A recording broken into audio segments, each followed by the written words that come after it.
So first of all, it's a distinct pleasure for me to be here today. I have the good privilege, among other things, as serving as a trustee for Wheaton College. And one of the ways I was connected to Seth, also through someone we know in common, a very kind gentleman, who over the course of an illustrious career has done a lot of good things in terms of, the integration of faith in the marketplace. And that's Mr. Bill Pollard, who some of you guys may know. And so that's also how I became connected with this. So hopefully I have the opportunity to ably step in for Bill and speak on a topic, or share on a topic that certainly is very near and dear to my heart. How I'd like to approach this, so I very much hope and expect that we will I hope and expect that we will make this a dialogue. So I have, in the context of putting these materials together, pulled together some perspective. I would like to weave in some of my perspective, first and foremost as a believer, a fellow believer, but also someone in a capacity that's had the opportunity to work in a number of roles in the professional marketplace, talk about some of those real life experiences. But hopefully give them in a way that really adds to what all of you all do. I was pretty excited when I understood the concept of this particular conference and engagement because I think there is a tremendous opportunity for the role that the church can and should play, in my estimation, as it pertains to this. And I think a realization, and while the statement may be provocative, I don't necessarily think it untrue, in many respects a gap in terms of I see where the role of the church to play in the conversation that we're going to have. So let me start with just talking a little bit about the objectives that I have specifically today. One, since we're going to talk about business ethic, I want to start with the working definition for business ethics, so at least we have sort of a common ground to share from. Second thing I want to do is discuss the relationship between ethic and morality. While I think I don't think they're one and the same, but I think there is a symbiotic relationship, and we'll talk about, at least from my perspective, I'll share and hopefully get to hear from some of you about the relationship between ethic and morality. I want to explore what I would submit to this group, what I would refer to as some related concepts, or concepts that I think that relate to business ethic. And I'll talk about what those are. Again, from my perspective, I'll share some. Hopefully people in the room will have perspective on them. Some may come to mind for you immediately. Some may be surprising, but I think that you will see them as being consistent when we go through them. And then providing a theological context for business ethic. Now, this is always something that's interesting and challenging in a room full of pastors, right? But I will dare to walk on that thin ice because I think it's important that we do have a theological context for what we discuss in the spirit of what we're going to engage on today. And then, from my perspective, I'd like to share and identify what I would call some practical applications for integrating vocational training and business ethic into Christian education. Now, I want to be clear, when I refer to business education, I am not really referring to business education in the context of an institution like Wheaton College, right? I think it's great that we can do that in the context of an institution, but I am more specifically referring to Christian education in the context of what I would view as the education that is carried forth in the church. And so I want to be very specific in that regard because I believe in many respects that is where the biggest gap and the biggest opportunity is. And in fact, I would go as far as to argue that I think it is the primary responsibility of the church, as it were, and not necessarily an educational institution, to provide that very needed thing in the body of Christ and in the world, because we are to disciple the nations. So, all right. So, definition for business ethic, because that's what we're going to talk about today. So there are many definitions if you were to look it up or study it, but I think what you will find is basically at the heart of nearly any definition you will come across or any expression of business ethic, you will find a tie to morality. I think that's appropriate, and we'll talk about a little bit why that's the case. So Couple of things. So when I think about business ethic, the first thing that comes to my mind is an application of moral principles. So if I think of it in the context of an organization, say an organization like the organization that I work for, the Northern Trust Corporation, we have a strategy. I like to say the strategy is the what, whether, and how of what we do. And then we have our operations, what we go and execute on a day-to-day basis. And undergirding all of that are some moral principles. Now, in some places, they are very well explicitly stated. In some places, they are sort of, alluded to. But that, in a sense, should be the case. And where you find it is in the ethos or the fabric of the corporate culture, right? So embedded in the corporate culture is some degree of moral standards. Ultimately, it's a reflection of the individuals that comprise that corporate community. And so this is when we talk about business ethic, what is being, in a sense, constantly reproduced in that corporate culture.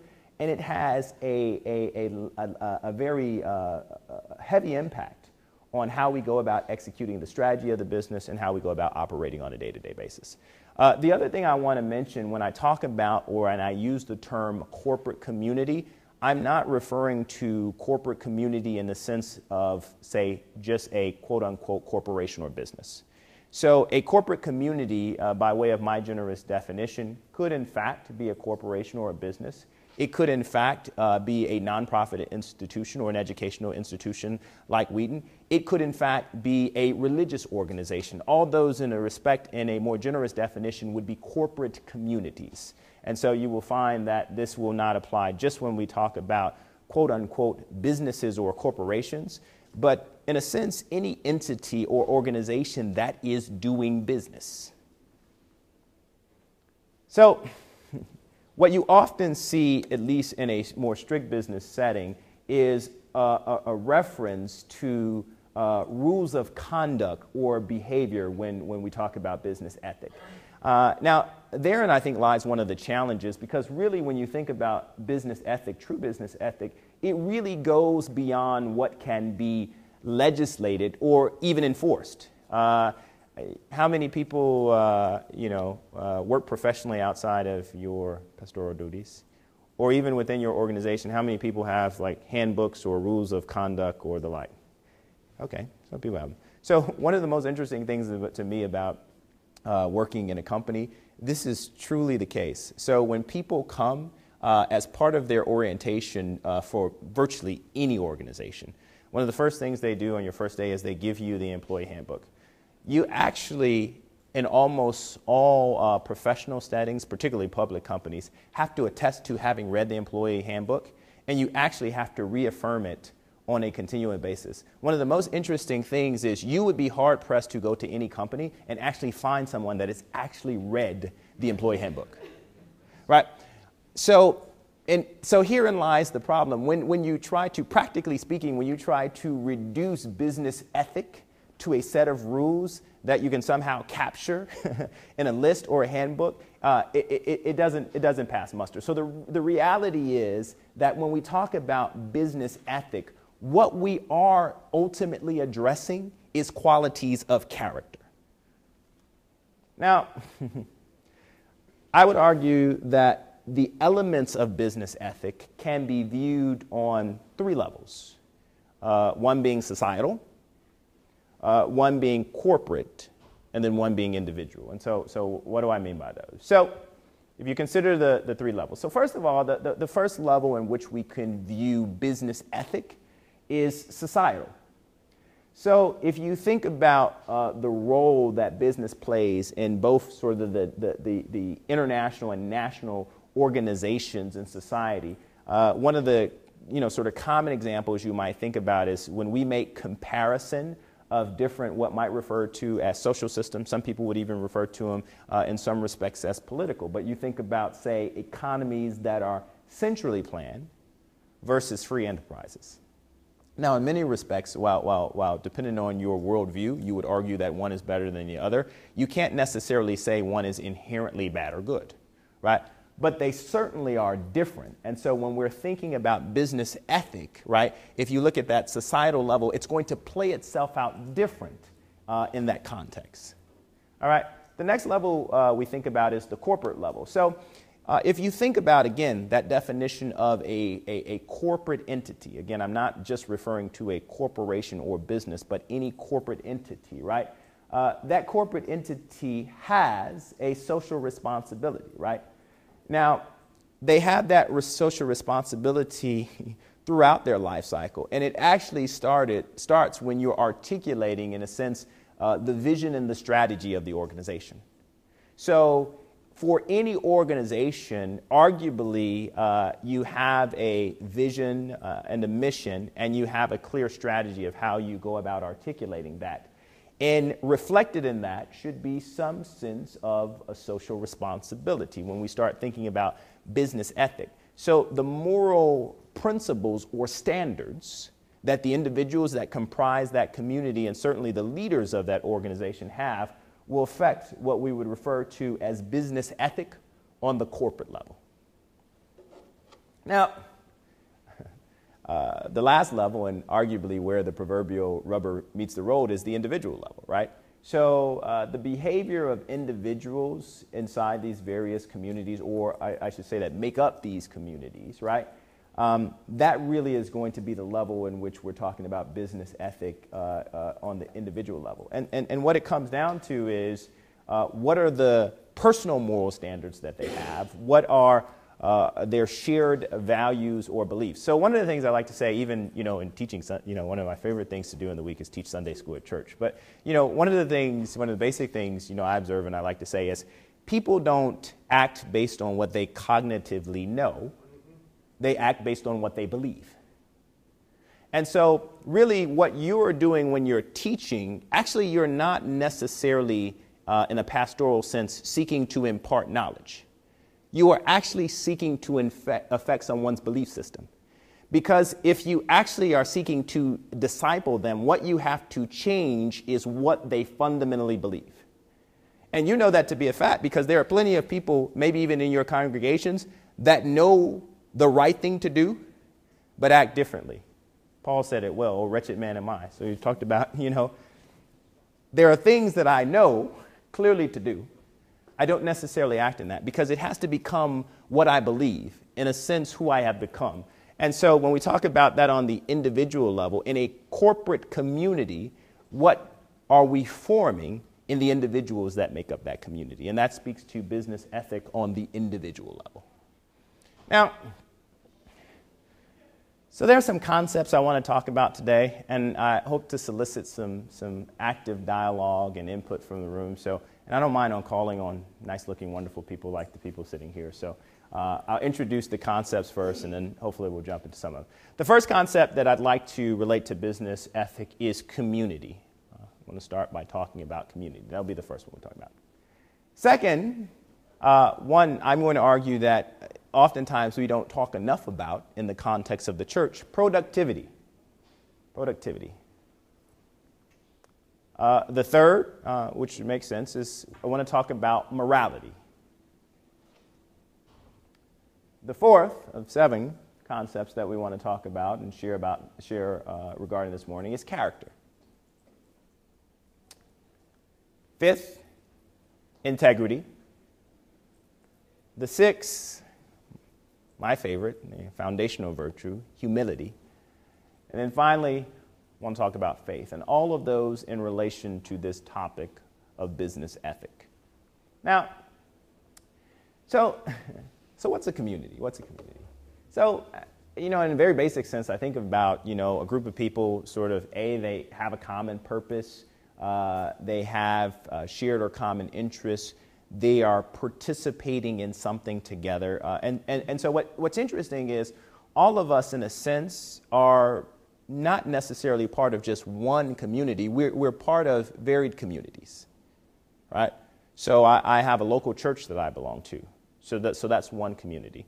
I have a neighborhood in which I live. That's one community.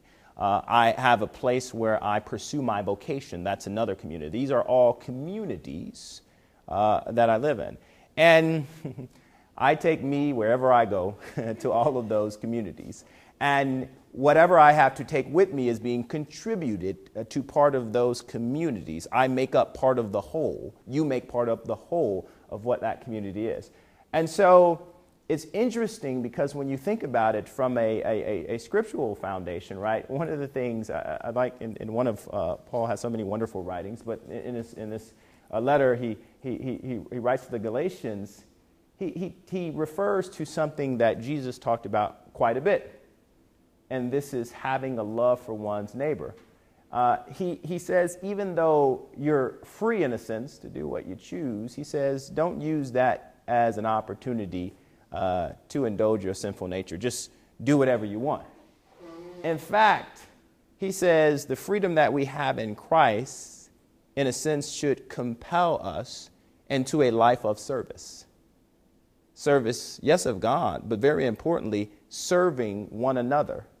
So, in a sense, what I would offer to you is the cost of admission to any community is service. Now, the way most people act is, the cost of admission is just proximity. So, in a sense, one of the challenges we have is a lack of sense of community because it's sort of, it's like an entitlement. I just belong to it. And so I have nothing affirmatively that I have to contribute to the community. But indeed, I don't think that's a biblical construct for it, because in every context I see from a biblical standpoint, the cost of admission to any community is self-sacrifice or service. And he says very clearly, in quoting the words of Jesus, in many contexts, that we should love our neighbors as ourselves. Now, how does this tie to this thought of business ethic? Well, I have some thoughts, but here's where I get to inject some participation. If you think about corporate communities, right, I'd like to hear from some of you. What are the challenges that you see facing corporate communities? I have some ideas, but I'd love to hear somebody volunteer some input. What are the challenges that are facing corporate communities? Diversity is one. Yeah, true. On a whole bunch of different levels, right? Diversity of experience, worldview, ethnicity, right? We can go down the line. So God made us wonderfully different, gave us perspectives and unique things to contribute, and then we go and do like this. We hive off in our own work packs. All right? Distrust. Huge. Huge challenge. Priorities. I believe I know where you're going, and I agree, but would you expound? Well, to have a common purpose as terms of what are we deciding to focus that purpose on. Absolutely. There are so many objectives that we see out there to identify how are we going to take the time that we have and focus it carefully. Yes. The priorities of what challenges we have. It's a huge one. One of the biggest challenges that I encounter at work every day, and many of the people in the workplace suffer from, is the lack of clarity around shared mission and priorities. And so the way that I describe it is actually it's a failing of leadership, because what happens is people are artificially in conflict. Right? We don't know what our common mission or purpose is. We don't know what we should be prioritizing. So in a sense, we now are left to our own sin nature or self-interest. That's problematic when you get more than one person working on something. All right. Other challenges. I see enough? Greed. Absolutely. All right. It's very related to some of the things mentioned, but incompatibility of values and personality. All right. Incompatibility of values or personality. So one thing I would say is, it's interesting that you hear this. So what you will hear oftentimes is people will say an organization has values. Now, the practical reality is, while I understand what they're alluding to, organizations don't have values. People have values. And people infuse those values in the organizations or the communities they're a part of. Now, our values, right, are what are important to us. So we in this room have different values, and there's nothing inherently bad about that.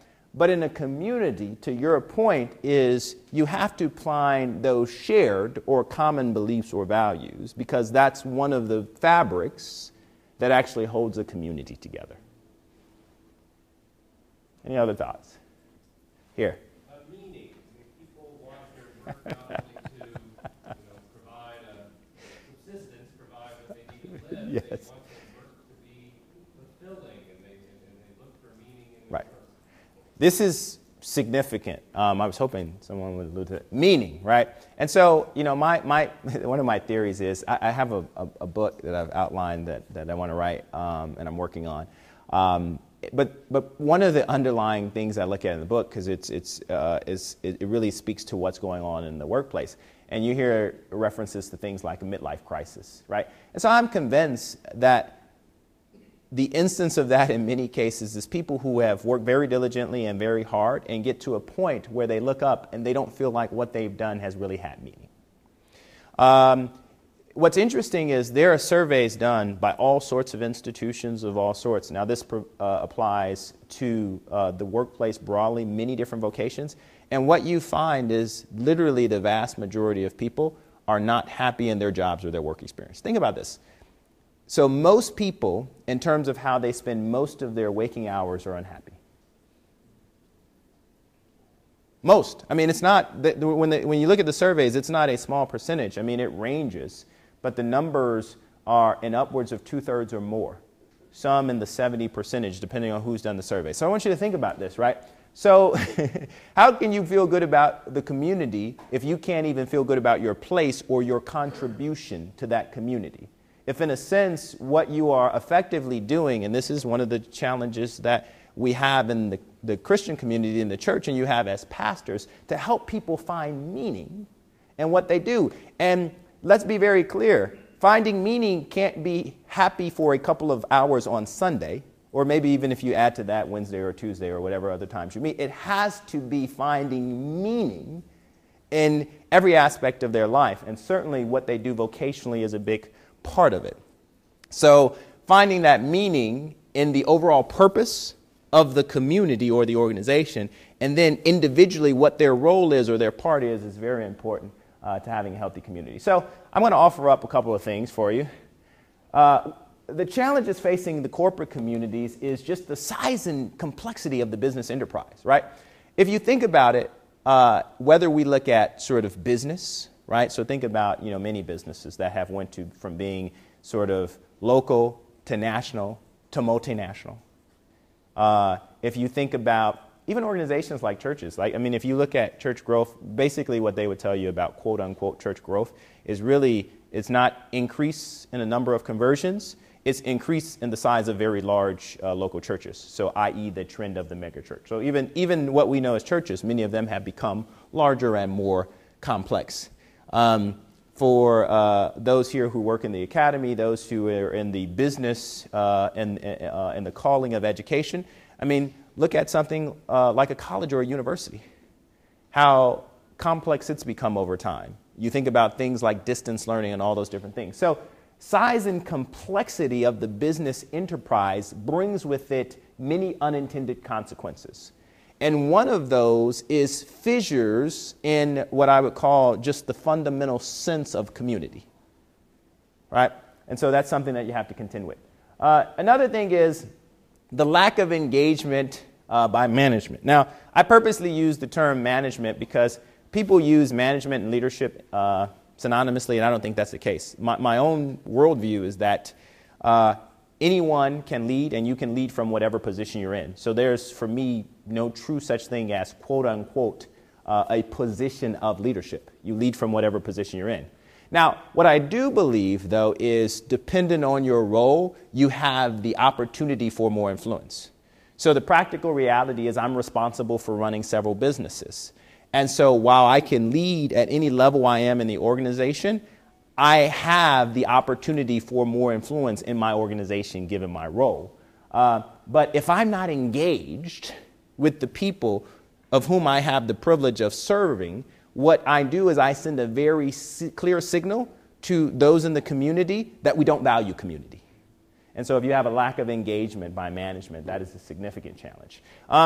By the way, that's true for you pastors, right?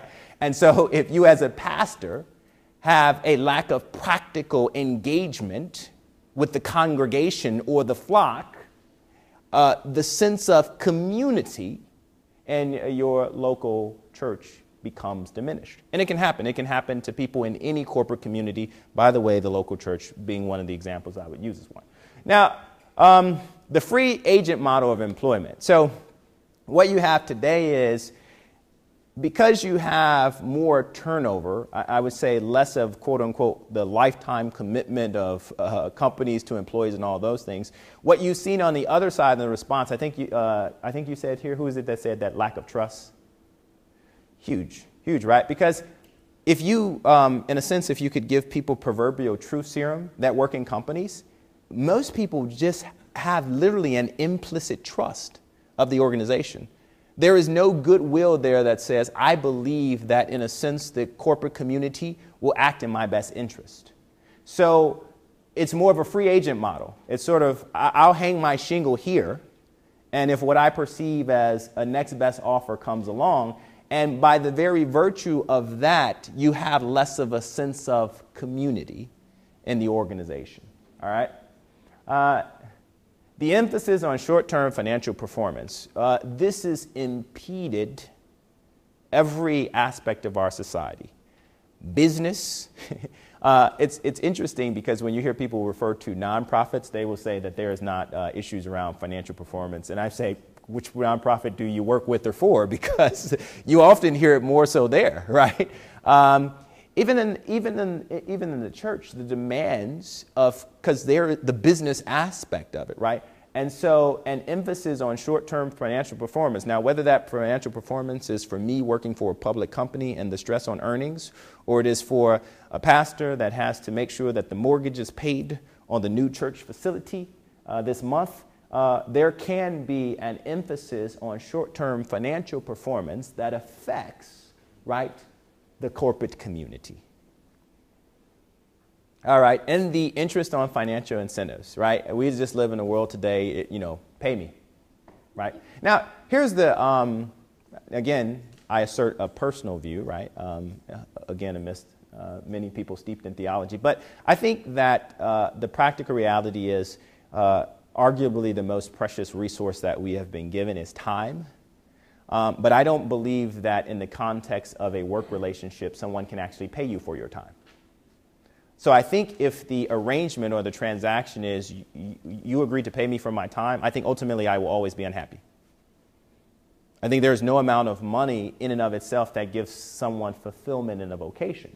And so that's why I think the emphasis on financial incentive falls flat. I mean, we deal with it all the time. Once we raise the incentives this year and we pay the employee more, they're happy for that, a few minutes after the performance review. But I assure you next year, when we come back, they will not be satisfied with the same amount of compensation. Well, right? In that sense, we chase our proverbial tail. So this is what you deal with in community. Now, here's a thought. So here's my idea, and I'll give some of them through, and we'll come back to these sort of at the end.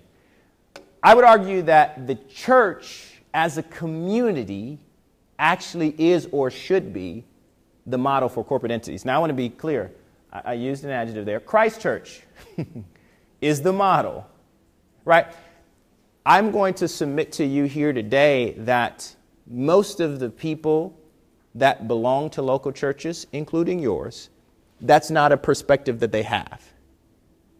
So there is dissonance between what they, in a sense, learn and are taught in the church and then carrying that out into their vocation or their work.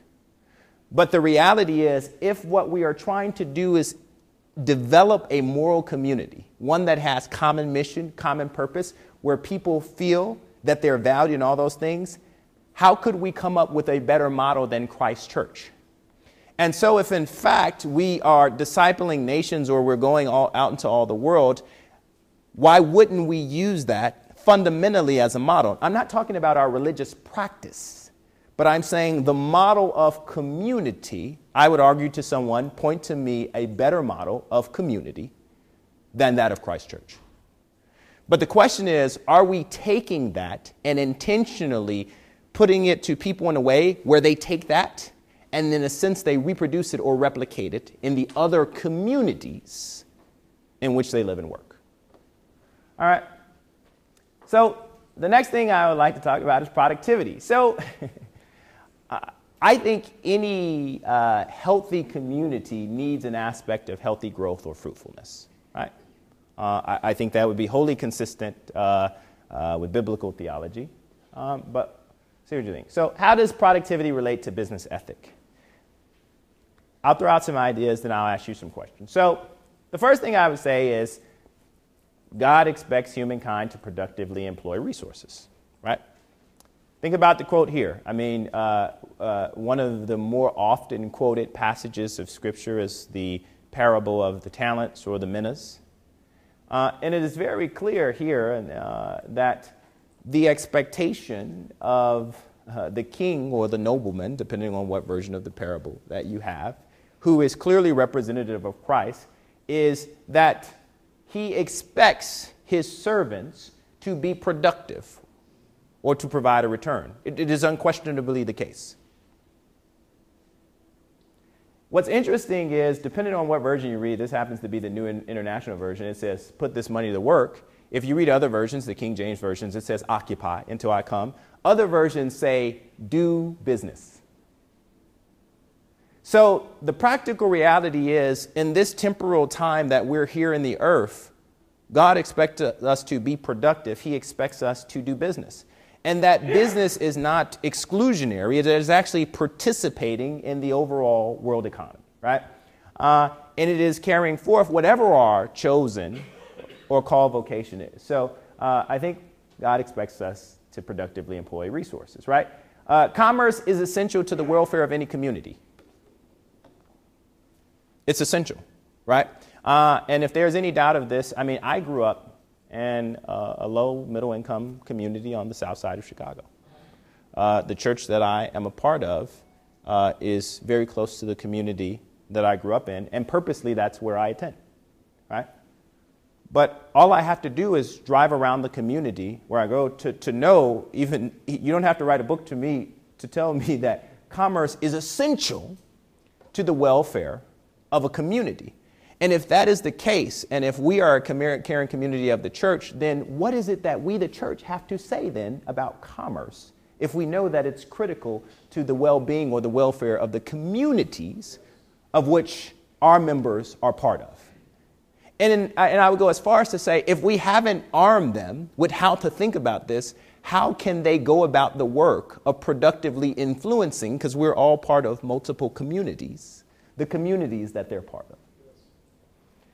Vocational pursuit is a means of personal and spiritual growth. I fundamentally believe this. It would, in my particular profession, it involves working lots of hours. It is not uncommon for me, a given day is 11 to 12 hours of work, right? Comes with lots of travel, lots of dealing with people.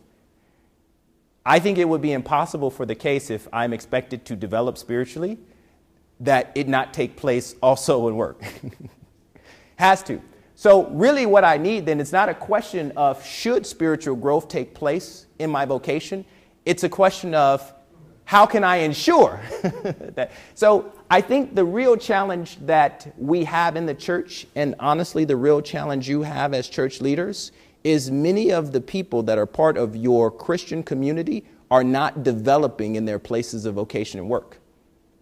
Now, that's a big challenge, because somebody give me a guesstimate. Typical member in your congregation, at most, how many hours do you spend with them during the week? I mean, you can count all the group sessions and everything, at most.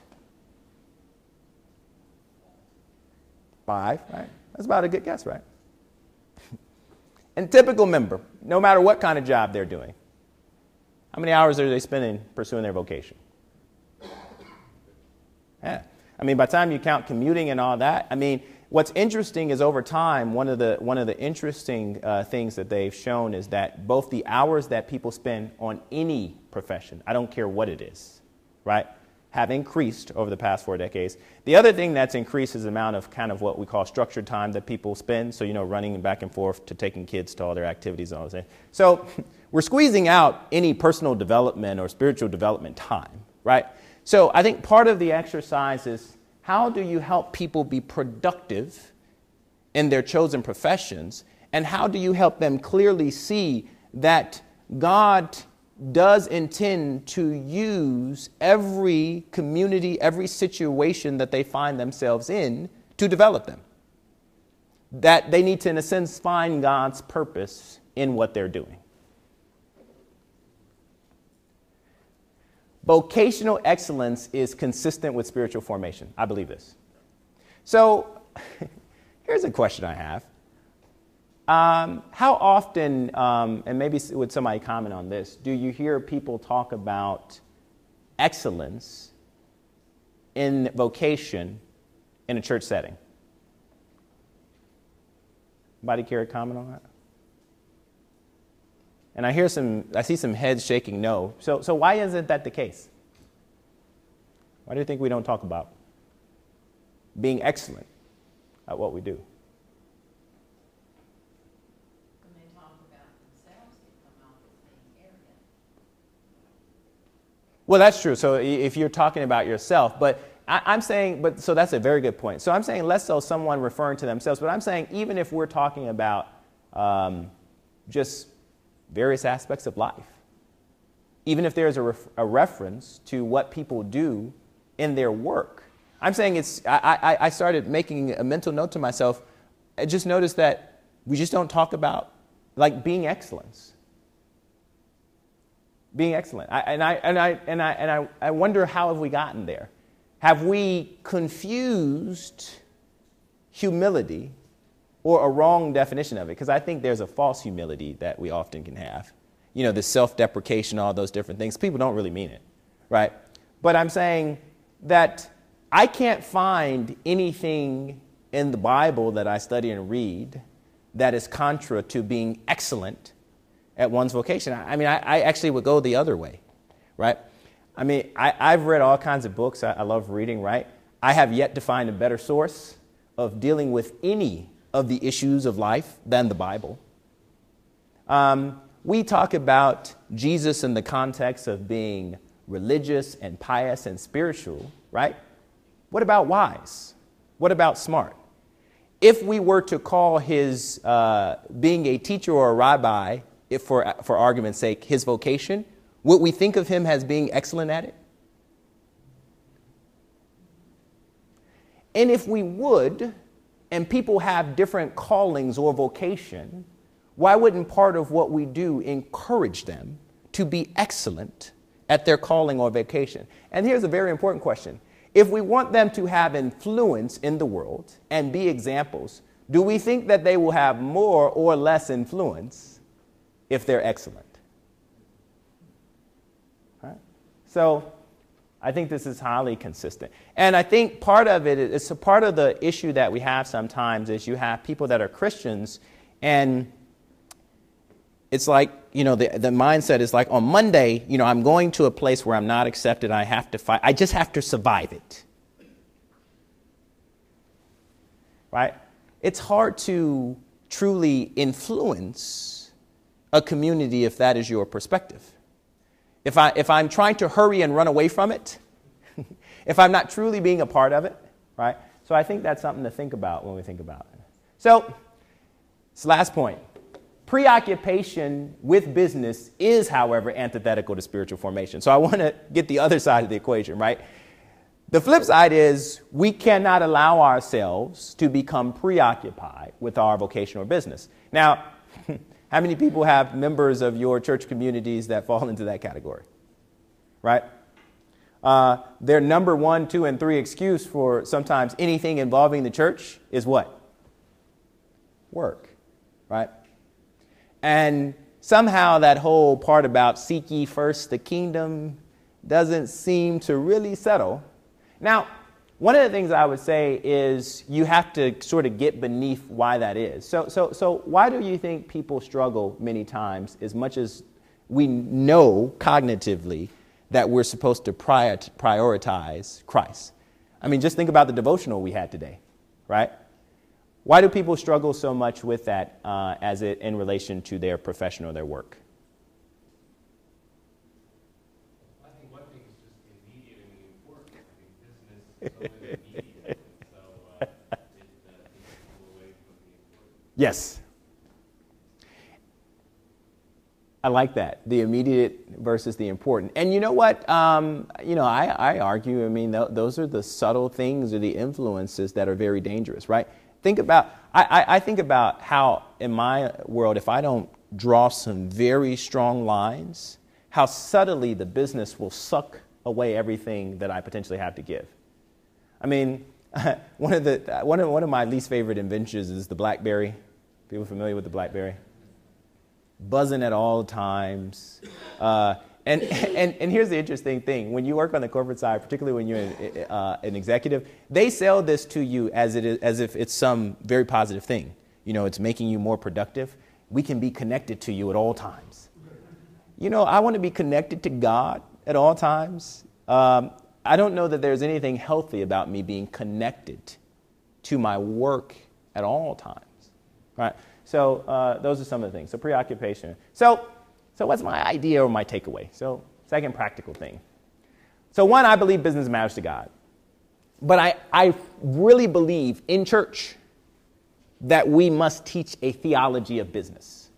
So I think what it is we arm people with all kinds of things except how to go out and be productive in their vocation. And we wonder why they're not. It is curious to me, or interesting at least, I like this, that how Jesus called the first disciples. He said the first ones actually had a business, and I would argue to you, I could sheepishly say he just invited them to take part in another business.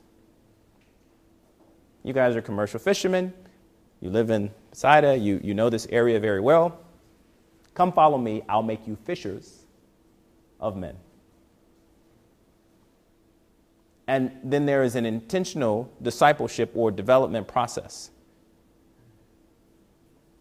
of how you should approach that new vocation, right?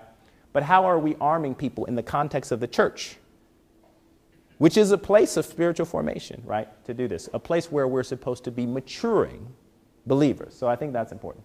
All right, so the third thing, morality.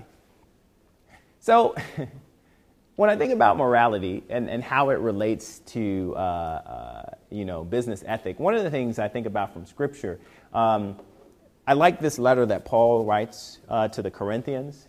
And in short, he says, look, this is not about what we've taught you being written on a tablet. Where does he say it's written?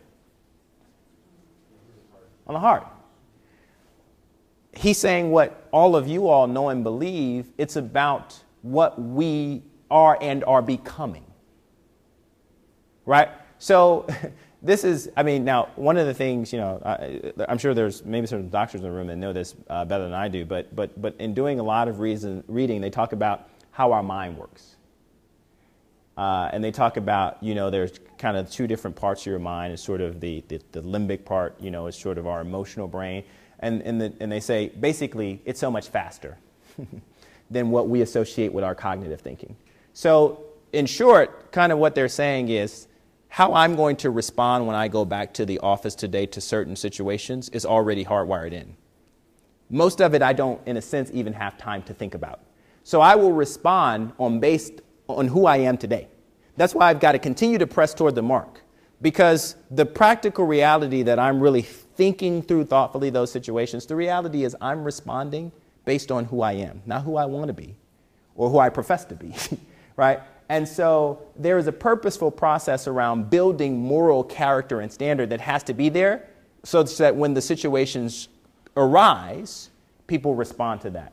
And so if you think about it, morality actually defines what is right and wrong.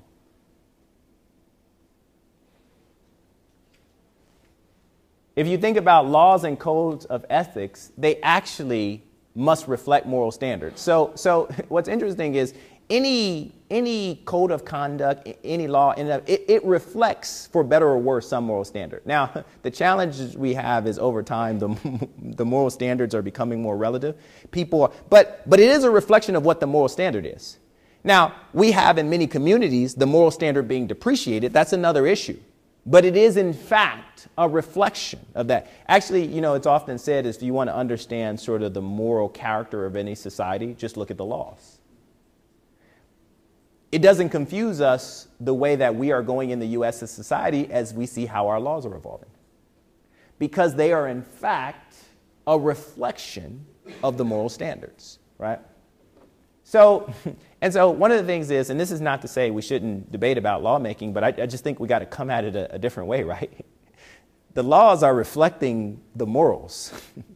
If we got people who had the right moral standards, one, we would get better laws, but arguably you would have no need of the laws, which will bring us to a later point. So business law seeks to address some ethical issues. The limitation of business law, if you think about business law, it's just trying to deal with certain inefficacies or different things like that, certain ethical issues, but it's very limited in that regard. And most business law these days is just corporate communities or corporate entities trying to figure out how they can keep themselves out of trouble. It's not, so it's a minimum, at best a minimum proficiency. Clearly not a moral standard. Now, again, when morality is established, there's no need for practical laws. I mean, if you think about it, again, I go back to the practical example of most businesses. Nobody actually reads the code of conduct. So however people behave in that organization is going to be a reflection of what the culture in that organization is. And the moral standards of the leadership will have a big reflection on that. But it doesn't matter what you put in writing in that sense. And so I think that's important when we think about how we're developing people in the church then to go out and participate in those other communities. Right? And then establishing a moral community extends beyond behaviors. You just can't focus on right behavior, right? You have to focus on right character, which we'll come to later. So what's kind of a practical idea there? Teach leaders to develop corporate cultures that cultivate morality. Now I'm going to pause here and I want to ask the question. How might you, in a church context, if you have people that are going out and they're participating, particularly in leadership roles in corporate communities, how might you help them to do things that would be intentional as far as developing those communities? Because we talk a lot about developing the community they're part of, the local church community. But again, they belong to different communities. We have a call to go out and influence or disciple nations. So if you think about it from, say, their vocational pursuit or calling, the communities that they participate in, how might you help them cultivate the right things in those communities? Any thoughts?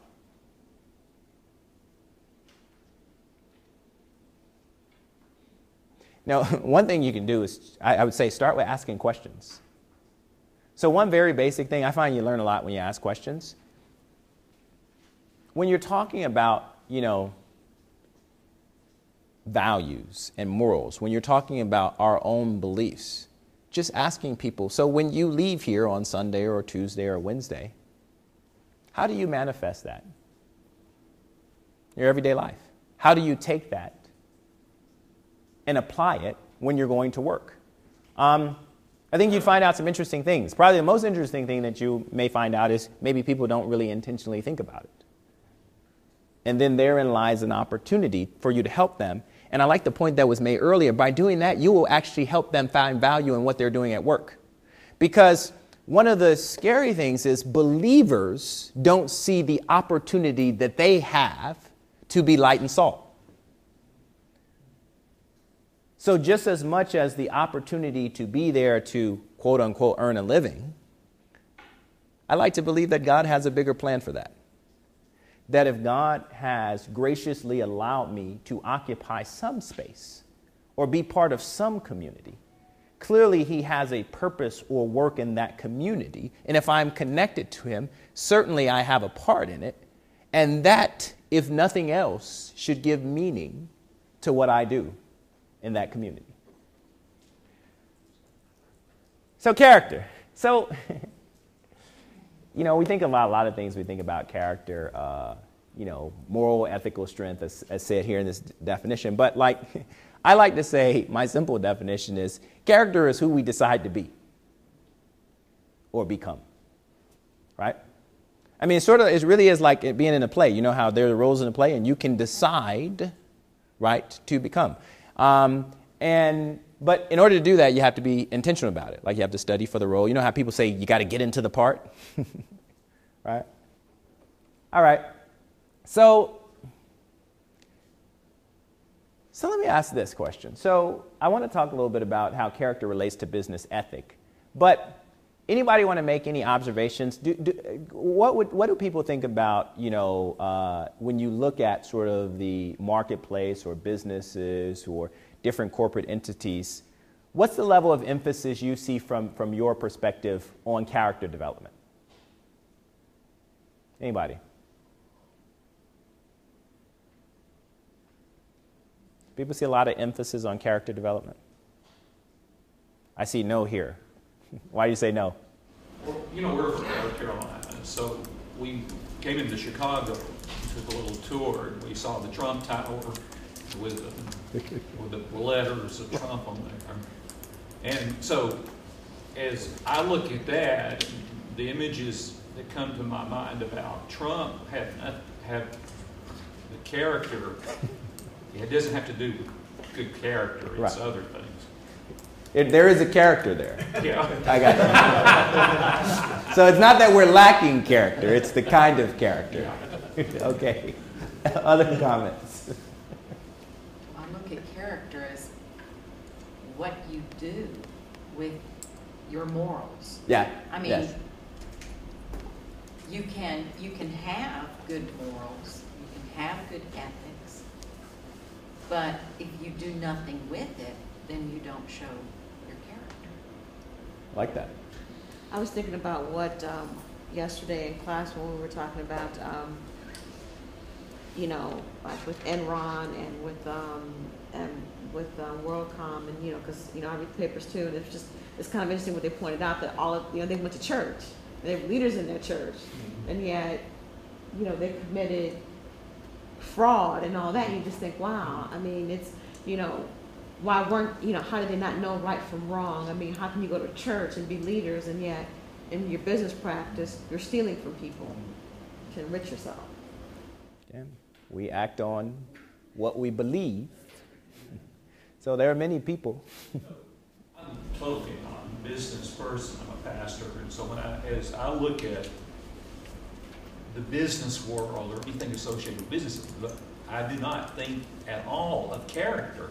It's other things. I don't think of good character or a character that we should emulate. It's something very derogatory. Yeah. As an outsider, I look at the business world. And I think that's true. I mean, if you look at the people's view of business and the leadership in business has consistently depreciated over time. I think it's honestly only second to our political leaders, but it's relatively low, right? And actually, if you think about that, that's a sad testimony, right? But as opposed to just, sort of analyzing sort of the patient or the problem, the question is, okay, how do we influence that, or what role do we play? Now, a couple of things I would offer to think about this relationship. So corporate entities do intentionally develop some things. So first of all, they intentionally develop vocational skills. I will tell you, organizations have very clear focus on what they want to get done and the kind of skills that they need in terms of vocational skills, so they recruit for it. There's all kind of training and development around that. The other thing that's interesting is, while they do that, to the point that you make, limited emphasis on character development or relational skills. So if you truly observe and work in most corporate communities, not just businesses, we talked about businesses, but corporate communities of any sort, what you find is most of your problems come down to relational issues and character failings. But what is interesting is the entities themselves place limited emphasis on the development of that. Now, that in and of itself is a challenge, but it also creates an opportunity. Because I would say that to the point that was made, I'm so glad you raised that point. When I go out and, when I go to work, I work with a lot of people who claim to be Christians. So to your point of when you said when you look at, sort of businesses, kind of that thought of character doesn't come to mind. But here's what we should then think about. Those communities are made up of people who are professing to be Christians. What I'm saying is the building is not the church. So on Monday, the church goes to work. The workplace, that community is made up of a lot of people who attend churches, I'll say it this way, like yours. Right? So by definition, if we can't associate strong character qualities with those corporate communities, it by definition speaks to us as well, because we are populating those communities, right, with members. So there has to be an emphasis on character development. What's interesting also in the workplace is mentoring occurs episodically or often informally. So in companies, what's amazing is people just come and they join, and like you go through the quick orientation and it's just like sort of figure it out. So there are all these things that theoretically you need to be able to do, or practically you need to be able to do, to sort of be productive, navigate your career. And there's no rabbi.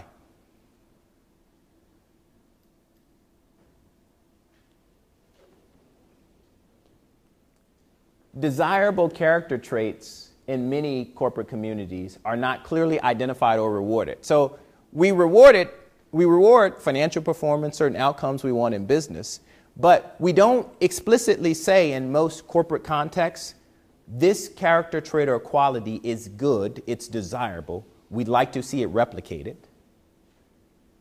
We will reward this sort of not just behavior, but this sort of quality. Now, what's interesting is I would argue that the church is different than that, right? Think about Paul's letter to the Galatians, right? He says the fruit, the outgrowth, the produce of the Spirit being alive in the believer is what? Love, joy, these qualities, right? I would argue we actually really do identify them. In a sense, not monetarily, but we encourage them, we reward them.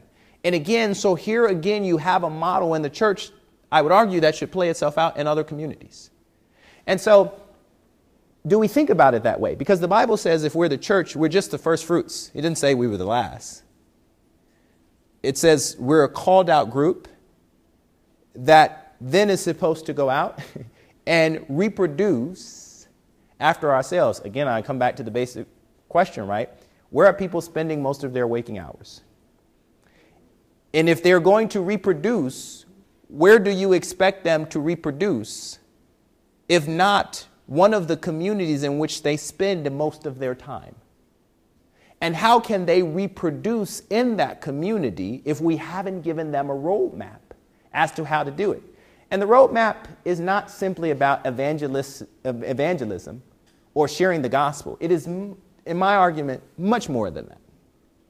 And so we have to be intentional about that. So where's the opportunity? I'm going to argue that discipleship is the model for mentorship and professional development. It's the model. And in organizations that have strong mentoring programs, I can assure you this. If you really pull them apart, they look like discipleship. Because discipleship is like true mentorship, like discipleship, is a teaching relationship. So mentorship is not this surface thing like, hey, you're a senior person with a job that I want to have someday. Can I come spend some time with you? That's not mentorship.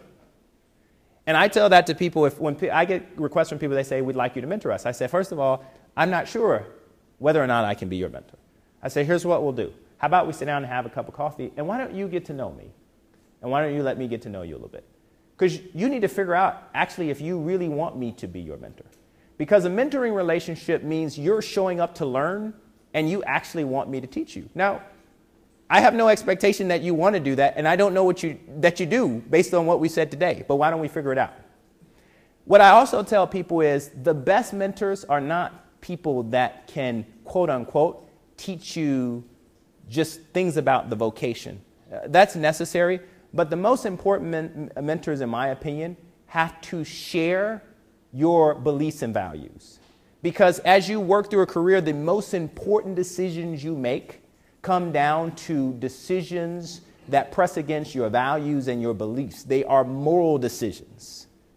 And so how can you have someone that's mentoring you that doesn't share a common belief system, right? So these are some of the things that I think about, but I would argue to you, you already have the example of the best. You have what companies are trying to figure out and need. All right, integrity.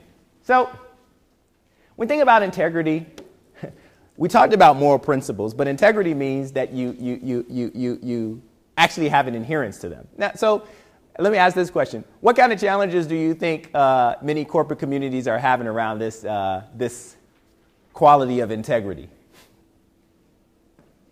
Because you hear that word thrown around a lot. I mean, go read anybody. I mean, go to a web page, a mission statement or whatever. I mean, it has to be one of the most used phrases, right? But what challenges are people having around integrity?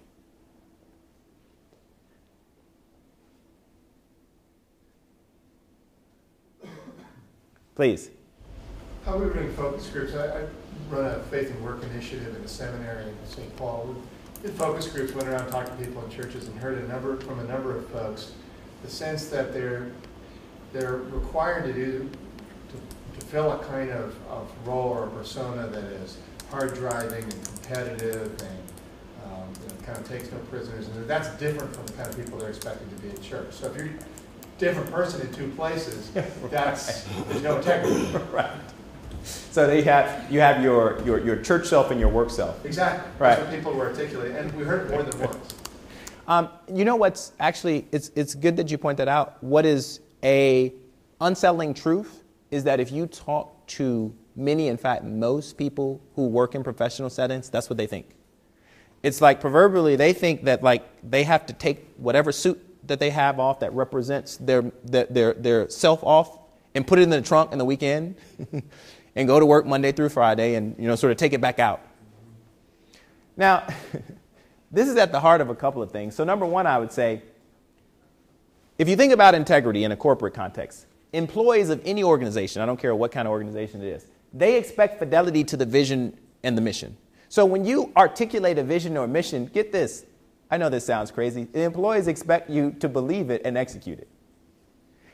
And when you don't, that is fundamentally a lack of integrity. Now, here's what's frightening. Even in part of my own company, I'm very intentional about any part of the business I'm responsible for, of us having clear vision, mission goals, and deliverables. True, one of the most senior members of the organization talked about in a part of our company that the overall mission for that business unit, that he was recasting the mission. And part of the issue was, he said, well, no one knew the mission. Well, let's think about that. That's an indictment. And rewriting it doesn't solve the issue that, by definition, I would argue there is a lack of integrity. Because if you had a mission that you believed in, how could it be that the people in the community did not know the purpose or the mission, right? So employees expect it, right? Customers expect fidelity to the brand promise. When you go out and you promised some sort of product, deliverable, or service, and again, I don't care if what you're delivering in terms of an education, if you're in an educational institution, even what you deliver in your church, right? Whatever your quote-unquote brand promise is, the customers, the clients, the parishioners, they expect fidelity to that. Shareholders expect fidelity to the corporate strategy. Now, shareholders, we think of it in the strict sense of shareholders, people who own shares like in a company, but I mean any stakeholder. Like if you have a church that's in a local community, you have stakeholders in that community. And if you've articulated a strategy and say part of your strategy is to do certain things in the community, well, they actually expect you to do that. I can tell you this. I mean, I run into many local churches, and like if you read their like mission statements and their strategies, they talk about all these things that they're going to do in the community. Then you walk around the community and you say, I'm not being offensive, none of those things are actually being done by the church, right? But know that there are stakeholders in that community, they actually expected you to deliver against that because you said it. And so then that's where in comes the challenge around integrity, right? So increasingly what happens is there's dissonance between the words and the actions of corporate entities. And thus, there is no foundation of trust. Right? Now, Paul writes again in the Romans, look, don't conform to the patterns of the world, right? It's now, unfortunately, commonplace in the world for people to say stuff they don't mean or break promises. But he says, look, you can't be like that. You actually have to be transformed. Your word has to mean something. And just like, Christ says, me and the Father are one. God and his word are one. You and your word have to be one. The organization, the entity, and its word, its promise, its mission, its strategy have to be one. I'll say this might seem like a striking statement, but I believe this. If you have a member of your church community that makes a conscious decision to go and be part of another community, say a corporation, I think that person more than anybody should have fidelity to the mission of the organization. And I would say that because they should be a person of integrity. And I would say if they don't believe they can have fidelity to the mission of that organization, they shouldn't work there. But my point is, how can you be a person of faith, someone that should demonstrate integrity, and then you go to another community and what we observe of you is you not having fidelity, right, to what the organization or the community professes? So, what's the idea? Believers actually have to serve as tangible examples of integrity in the workplace. And I want to be clear on what that means. I'm not talking about, we think about tangible examples of our faith, which frankly, lots of people are struggling there. But I'm talking about every aspect of that. I'm saying if you have someone that's part of your church community that takes on a role in an organization, they should be a shining example of the organization, of someone who embodies the mission. If they have a role from which they can manage or lead, they should give clarity on mission and purpose. There should be clear consistency in their words and their actions. One of the things that I found is that public attestation helps a lot to keep ourselves in check. So here's one of the things that I do for myself. A couple of things that I do. Number one, I have to review lots of people that work for me. You have annual review processes. And I can tell you this, nobody likes the annual review process. Like nobody actually really wants feedback. But one of the things that I do is everybody that quote unquote reports to me, that's in my direct management reporting line that I have to review. First of all, at the beginning of every year, I transparently give them a copy of my expectations that come from my manager. They know exactly what I'm being held accountable for. I every year tell them what the results of my review are. And I will never sit down to give them feedback or review unless they can give me feedback or review. And so we have specific things. So it's an exchange. But what I'm trying to create is trust, is integrity, a platform where I'm not asking for anything that I wouldn't expect to do myself. Clarity around our shared mission and purpose, which is why when I have to develop the expectations for my employees, I ask my manager to include them in mine. So we're all aligned around those things. But it's just an objective of trying to make sure we demonstrate integrity. So does that have to do with my faith? Absolutely. To me, it does. Because it's the emphasis on integrity that I think we need to put forth in what we do in the workplace. So, humility. So, I would argue humility is the foundational virtue. But can I ask this question? It seems to me that there is, especially in the workplace, a striking lack of humility. Would people agree or disagree with that statement? See some, I don't know. Why is that the case? Where did we go wrong? Where did we miss the humility street on our GPS? Sometimes it's seen as weakness. It's, that we may not be able to do everything that is expected of us. Yes. That becomes problematic for evaluations and review and all of that. So Yes. we put up a front of being something bigger and greater than what we really are. Yes. It kind of feeds off itself.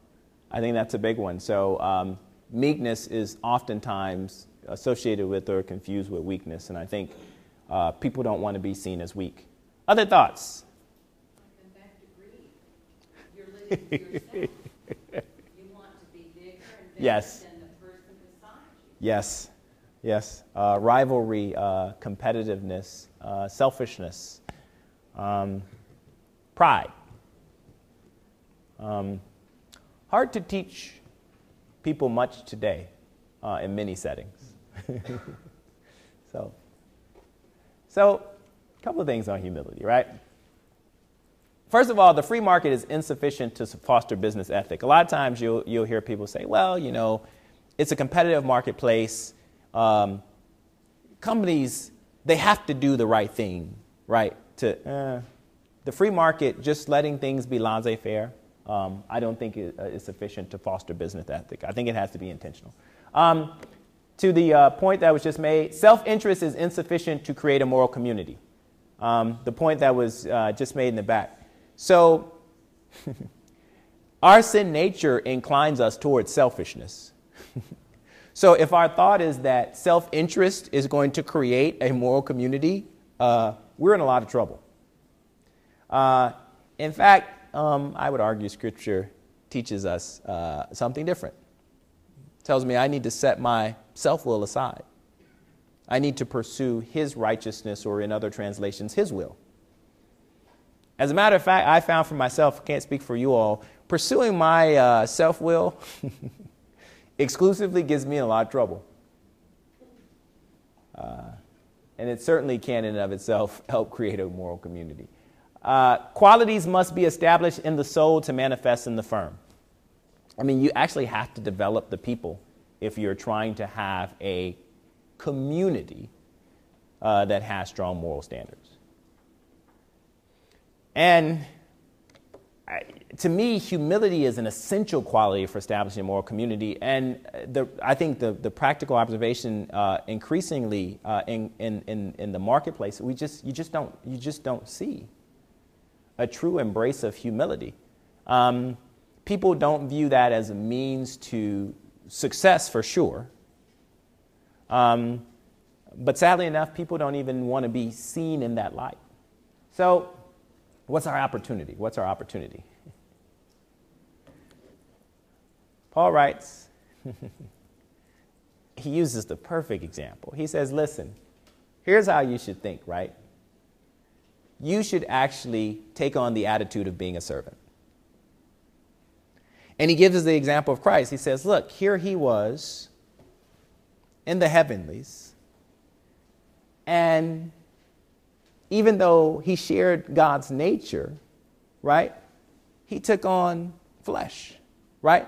You know, this passage that you all are familiar with, it goes on to say, I mean, you know, humility to the point of death, and not just any death, the death of the cross. That was Christ's model for leadership. It's the antithesis of what we see of the egotistical, quote unquote, sometimes charismatic leadership model in the marketplace. So where our opportunity is, again, I think Christ's leadership example based on humility is what must be emulated.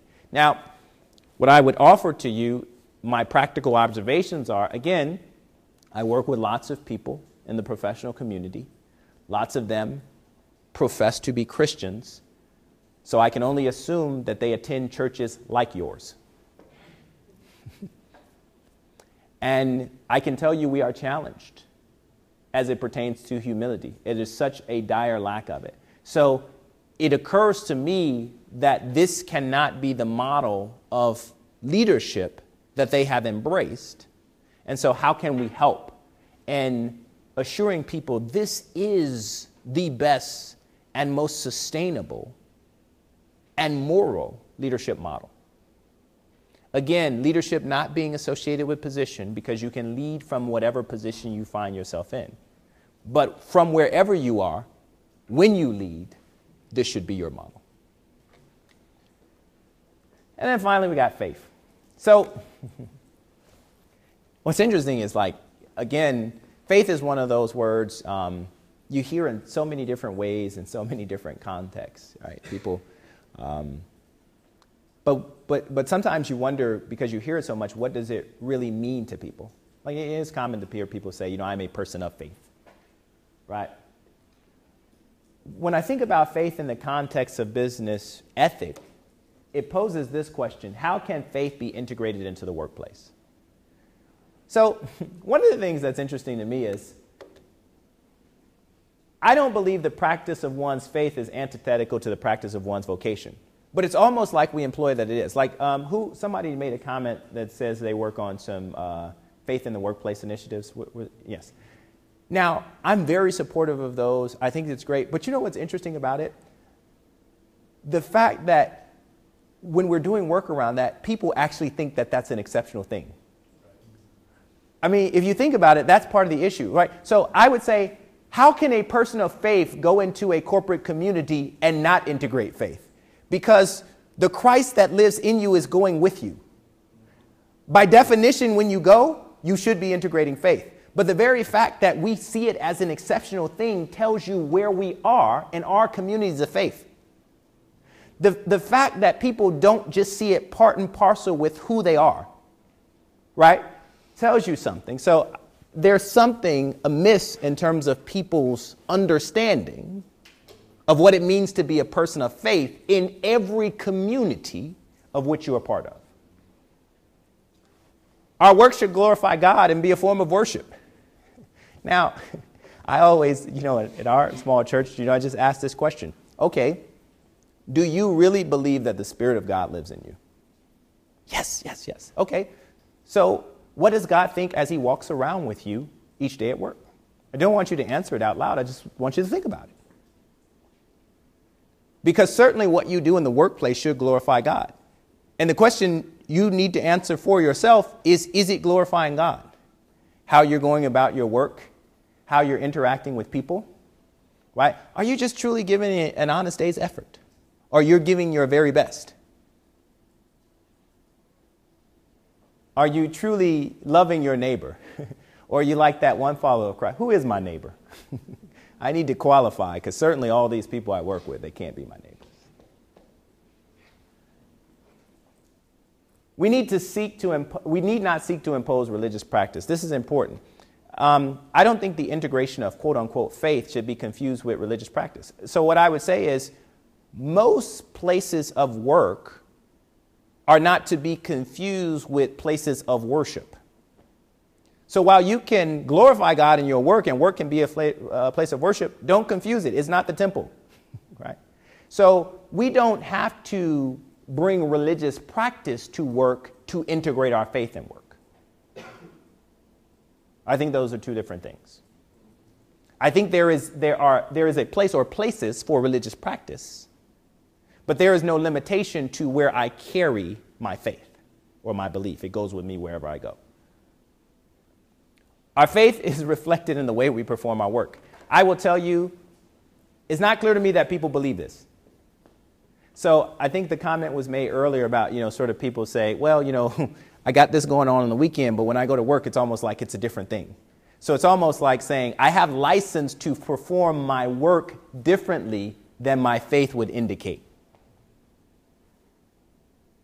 That's actually, if you think about that, that's sort of a frightening thought. If the Spirit of God and the Word of God is not a regulator on our actions, what is? So I think that's important. So ultimately, our faith is reflected in the way that we treat others. And I think that's so important to think about how are people treating people in the workplace. So, see the idea? Actually, the practical application of your faith is actually what gives meaning to this whole concept of business ethic. Because business ethic is steeped in the concept of morality, and morality, remember, it defines what is right and wrong. So if I have a strong, abiding faith, right, that clearly articulates what is right and wrong, when I'm comporting myself in any community, including the place that I work, it is my faith that now is giving meaning to the business ethic. It means something to me as a believer, and I can be an example of that in the workplace. So, I end with this thought: what role should the church play? In my own mind, when we talk about this concept of business ethic, I think the church is essential to what I would call the perpetuation of moral corporate communities. And as we see failings in morality, certainly we should see that as a challenge. Certainly it should not surprise us. The Bible articulates to us prophetically the way in which the world goes. But at the same token, we should see it as a calling and an opportunity in terms of the role that we play. So I would leave you with these practical applications to consider as you think about how you approach this topic in your own church. Number one, I think you have to start with the premise that the corporate enterprise is a moral community.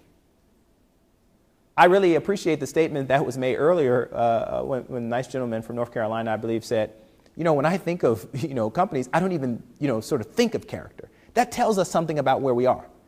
And so we have to start by letting the people that are part of our communities, our faith communities, know when you choose to be a part of that community, it is a moral community. And you have an affirmative responsibility to affect the moral fabric of that community. Why? Because you chose to be a part of it. And maybe the reality is you really didn't choose, but God sent you. But do you know why you've been sent there? The Bible establishes a theology for work. I actually believe this. I believe that the Bible has clearly for us a theology of work or for work, but I think we have to teach it. And I think there are many things that are consistently and systemically taught in the church, and I don't believe this is one of them. Corporate culture must cultivate morality. It must, right? There is so much good that can be done by corporate communities, but at its core, there has to be a morality, a clear meaning and sense of right and wrong, and a moral standard that perpetuates the corporate culture and community. I fundamentally believe discipleship is the model for both spiritual and vocational development. So I think we've been clear in the church in terms of thinking about discipleship for spiritual development. I don't know if we've exploited the opportunity to use that rightfully as a model for vocational development. And I think you can literally take the premise of discipleship and take that and have it as the model, not a model, the model for vocational development.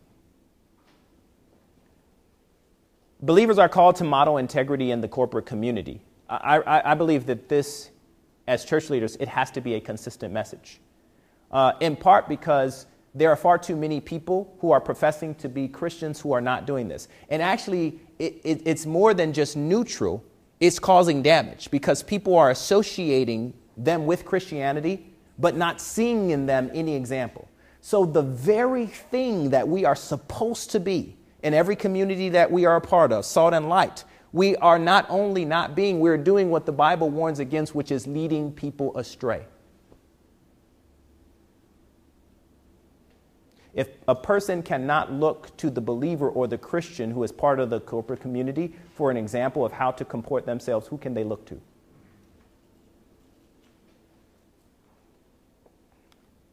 Humility is the foundational virtue for establishing business ethic. There's so much, if I had time to tell it, that I've experienced in my own career that has really shown me the desperate need that I personally had for humility, and really the extent to which you have to go. I think it starts with us individually. I would argue certain roles you play, including the role of pastor, gives you the opportunity for uncommon influence. And with that comes a desperate need of humility. So part of the answer is, are we really demonstrating it ourselves?